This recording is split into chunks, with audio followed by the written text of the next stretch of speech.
श्री स्वामी समर्थ. तुमचं माझ्या यूट्यूब चॅनलवरती मनापासून खूप खूप स्वागत आहे. आणि स्वामींचा कृपाशीर्वाद प्राप्त करून घेण्यासाठी कमेंट बॉक्समध्ये श्री स्वामी समर्थ नक्की लिहा. बेलाचे झाड तुमच्या घरात असेल तर हे तुमच्यासोबत घडणारच. बेलपत्राचे झाड लावल्याने नेमकं काय घडतं? शिवपुराणाचे रहस्य ऐकून हादरून जाल. बेलाचे झाड जर तुमच्या पण घरामध्ये किंवा घराच्या अंगणात असेल तर हा व्हिडिओ शेवटपर्यंत नक्की बघा, कारण अर्ध अधुरे ज्ञान नेहमी घातक असते. मित्रांनो, बेलाचे झाड हे अत्यंत पवित्र आणि शुभ वृक्ष म्हणून आपल्या हिंदू धर्मामध्ये मानलं जातं. आता बेलपत्र अर्पण केल्याने भगवान शिवशंकर प्रसन्न होतात, अशी देखील धार्मिक मान्यता आहे. महादेवांना बेलपत्र इतकं प्रिय आहे. बेलपत्राच्या झाडाविषयी संपूर्ण माहिती आजच्या व्हिडिओमध्ये आपण जाणून घेणार आहोत.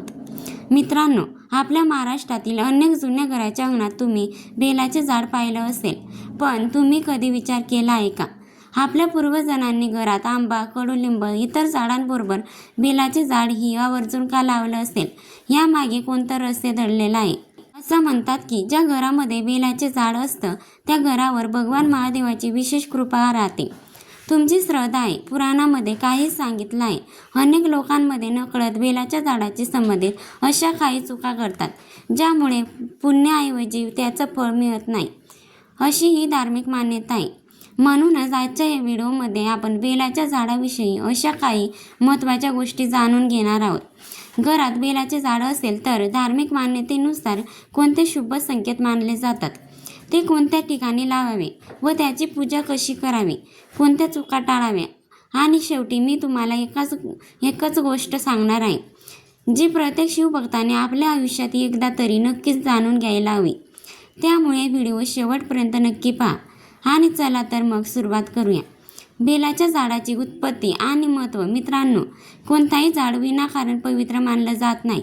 आपल्या हिंदू धर्मामध्ये प्रत्येक पवित्र वृक्षामागे एखादी धार्मिक परंपरा, एखादी कथा, एखादी आध्यात्मिक महत्त्व सांगितलेलं आहे. आणि बेलाचा वृक्ष हे त्याला अपवाद नाही. बेलाच्या झाडाचा उल्लेख अनेक प्राचीन ग्रंथांमध्ये, पुराणामध्ये आढळतो.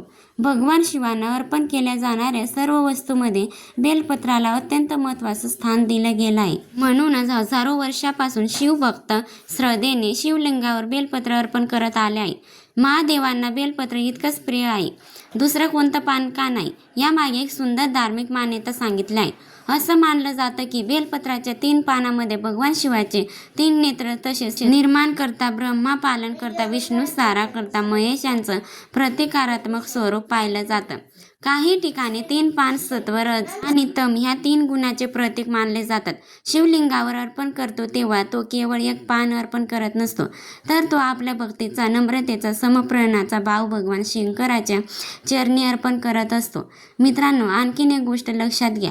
आपल्या पूर्वजांनी घराजवळ बेलाचे झाड लावण्याची परंपरा फक्त धार्मिक कारणासाठी ठेवली नव्हती. हे झाड दीर्घकाळ जगणार, सावली देणार, औषधी गुणांनी समृद्ध असल्यामुळे त्याला विशेष स्थान मिळालं. म्हणूनच आजही अनेक शिवमंदिराच्या परिसरात बेलवृक्ष आवर्जून लावलेले दिसतात. अनेक शिवभक्त आपल्या घरात बेलाचे झाड असणं हे मोठं भाग्य मानतात. पण मित्रांनो, फक्त बेलाचे झाड घरात असणं पुरेसं आहे का? की त्यासोबत काही नियम, काही आचार, काही महत्त्वाच्या गोष्टीही पाळाव्या लागतात? याचे उत्तर पुढच्या भागात आपण जाणून घेणार आहोत. मित्रांनो, बेलाच्या वृक्षाची पौराणिक उत्पत्ती जाणून घेऊया. मित्रांनो, एखादं झाड आपल्या धर्मात इतकं पवित्र का मानलं जातं? यामागे नक्की काहीतरी कारण असतं. आपल्या सनातन परंपरेत प्रत्येक पवित्र वृक्षामागे एखादी धार्मिक कथा आणि एक सुंदर संदेश दडलेला आहे. बेलवृक्षाचाही अगदी तसंच आहे. बेलवृक्षाच्या उत्पत्तीबद्दल अनेक लोक परंपरा, धार्मिक कथा प्रचलित आहेत. त्यापैकी स्कंद पुराणात सांगितलेली एक सुंदर कथा आजही अनेक शिवभक्त मोठ्या श्रद्धेने सांगतात. असं सांगितलं जातं की एकदा माता पार्वती कैलास पर्वतावर विहार करत होत्या. बराच वेळ क्रीडा केल्यानंतर त्यांच्या कपाळावर घामाचे काही थेंब आले. त्यांनी सहजपणे तो घाम पुसला आणि त्यातील एक थेंब पृथ्वीवर पडला. धार्मिक मान्यतेनुसार ज्या ठिकाणी तो पवित्र घामाचा थेंब पडला त्याच ठिकाणी पहिल्यांदा बेलवृक्षाची उत्पत्ती झाली. यामुळे बेलवृक्षाला माता पार्वतीचे स्वरूप मानले जाऊ लागले. आणि माता पार्वती जिथे असतात तिथे भगवान शिवांचा वास असतो, असे भक्तांची श्रद्धा आहे. आणि म्हणूनच भगवान महादेवांना बेलपत्र अत्यंत प्रिय आहे असे मानले जाते.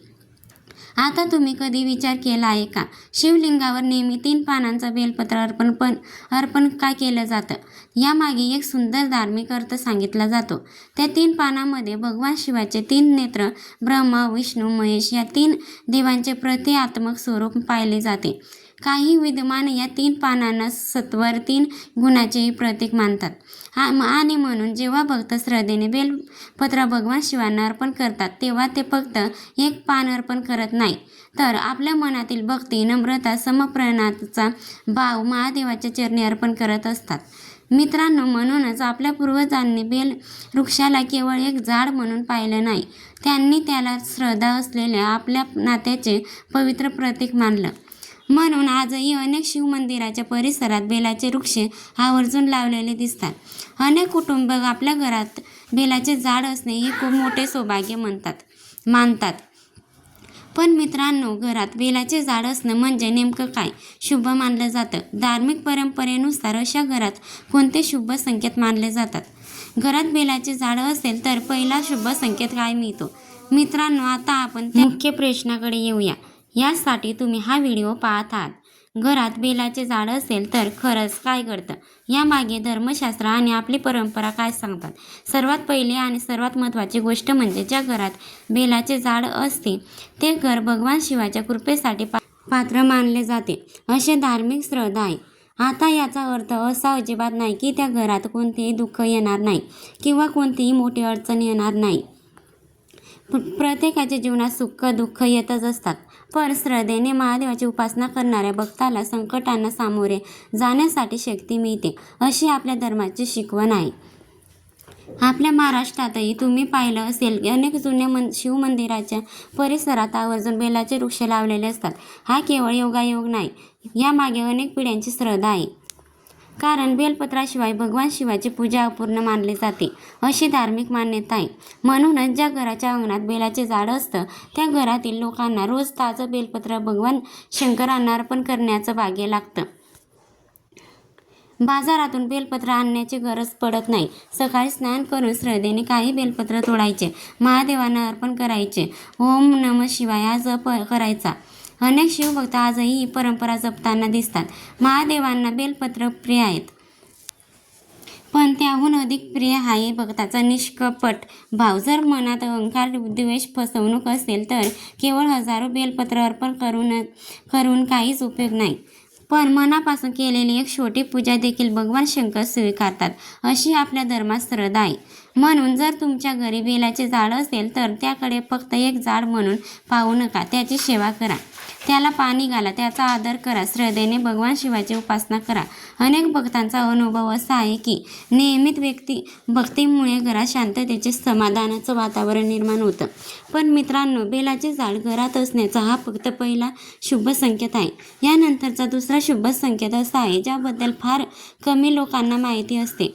अनेकांना वाटतं की बेलाचे झाड फक्त पूजेसाठी उपयोगी आहे, पण आपल्या परंपरेनुसार त्याचा आणखीन एक अत्यंत महत्त्वाचं आध्यात्मिक स्थान सांगितलं गेलं आहे. पण ते नेमकं काय आहे? चला पुढच्या भागात जाणून घेऊया. दुसरा शुभ संकेत घरातील वातावरण सात्विक आणि भक्तिमय राहते, अशी धार्मिक मान्यता आहे. मित्रांनो, घरात बेलाचं झाड असण्याचा दुसरा शुभ संकेत म्हणजे अशा घरातील वातावरण अधिक सात्विक, भक्तिमय राहते, असे आपल्या परंपरेतील श्रद्धा आहे. आता तुम्ही म्हणाल, एका झाडामुळे घरातील वातावरण कसं बदलू शकतात? हा प्रश्न पडणे अगदी स्वाभाविक आहे. मित्रांनो, येथे फक्त झाडाचा विषय नाही, विषय आहे त्या झाडाच्या जोडलेल्या श्रद्धेचा. आपल्या घरात एखादी व्यक्ती असेल की आपोआपच तिचा आदर केला जातो. सकाळी उठल्यावर त्या झाडाला नमस्कार केला जातो, त्याला पाणी घातलं जातं, त्याच्या पायथ्याची स्वच्छता ठेवली जाते, त्याच वेळी भगवान शिवाचं स्मरणही केलं जातं. यामुळे घरात रोज काही क्षण तरी भक्तीचे वातावरण निर्माण होते. ज्या घरात रोज देवाचे स्मरण होतं, नामस्मरण होतं, प्रार्थना होते, त्या घरातील वातावरण शांत, प्रसन्न वाटतं. आणि म्हणूनच आपल्या पूर्वजांनी केवळ घरातच नाही तर अंगणातही तुळस, बेल, औदुंबर, पिंपळ यासारख्या पवित्र वृक्षांना स्थान दिलं आहे. कारण त्यांना वाटत होतं माणूस निसर्गाच्या जवळ राहील तितकाच तो देवाच्या जवळ राहील. मित्रांनो, आजच्या धावपळीच्या जीवनात आपण अनेक चिंता, अस्वस्थता अनुभवतो. अशा वेळी सकाळी काही मिनिट बेलाच्या झाडाजवळ उभं राहून ओम नमः शिवाय या मंत्राचा जप करणे अनेक शिवभक्तांची वर्षानुवर्षाची परंपरा आहे. भक्तीमुळे मन शांत होतं. भक्ती दिवसाची सुरुवात सकारात्मक भावनेने होते अशी श्रद्धा आहे. पण इथे एक गोष्ट लक्षात ठेवा, केवळ बेलाचे झाड घरात लावलं म्हणून आपोआप सर्व काही बदलतं असं धर्म सांगत नाही. त्या झाडाचा आदर, त्याची सेवा, नियमित पूजा मनापासून केली, नामस्मरण यालाच आपल्या परंपरेत महत्त्व दिलं गेलं आहे. त्याचं खऱ्या अर्थाने आध्यात्मिक महत्त्व अनुभवता येतं. मित्रांनो, बेलाच्या झाडाचा तिसरा शुभ संकेत याहूनही सुंदर आहे. अनेकांना याची कल्पनाही नसते, कारण संकेत ते भगवान शिवाच्या पूजेचे भक्ताच्या पुण्याचे जोडलेला मानला जातो. अर्पण करण्याचे भाग्य. मित्रांनो, घरात बेलाचे झाड असल्याचा तिसरा अत्यंत महत्त्वाचा शुभ संकेत. त्या घरातील लोकांना रोज भगवान महादेवांना ताजे बेलपत्र अर्पण करण्याचे भाग्य लागते असे धार्मिक मान्यता आहे. आता तुम्ही म्हणाल, बेलपत्र अर्पण करणं इतकं महत्त्वाचं का मानलं जातो? मित्रांनो, आपल्या तर घरामध्ये भगवान शिवाच्या पूजेमध्ये बेलपत्राला अत्यंत महत्त्वाचं स्थान दिलं गेलं आहे. अनेक भक्त दूध, पाणी, मध, दही, तूप त्याचा अभिषेक करतात, पण ह्या सर्वांसोबत श्रद्धेने अर्पण केलेले बेलपत्र ही शिवपूजेतील एक महत्त्वाचं अर्पण आहे. त्यामुळे अनेक भक्त श्रावण महिना सुरू होण्यापूर्वी बेल करतात. काही जण बाजारातून आणतात, काहींना मंदिरातून मिळतात, पण ज्या व्यक्तीच्या घरात बेलाचे झाड असतं त्याला रोज ताजं बेलपत्र अर्पण करण्याची संधी मिळते. ही गोष्ट अनेक भक्त मोठं सौभाग्य मानतात. मित्रांनो, येथे गोष्ट समजून घेणं खूप महत्त्वाचं आहे. भगवान शिवांना बेलपत्र नको असते, त्यामागचा भाव महत्त्वाचा असतो.